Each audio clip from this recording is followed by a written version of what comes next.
Welcome back guys to this channel. In this video, I will show you how to remove or reset your suggested videos on YouTube. Alright, so on settings, go to your data in YouTube and then select your Google Mail, and then you will see here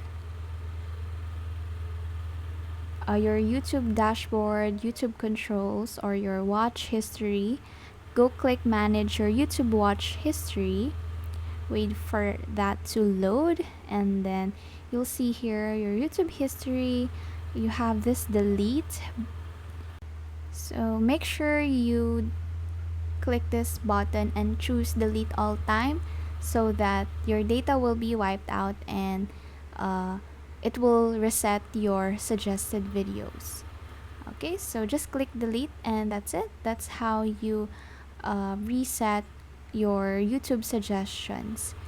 Alright, so thank you so much guys for watching. I hope this helped. Please do like and subscribe to this channel.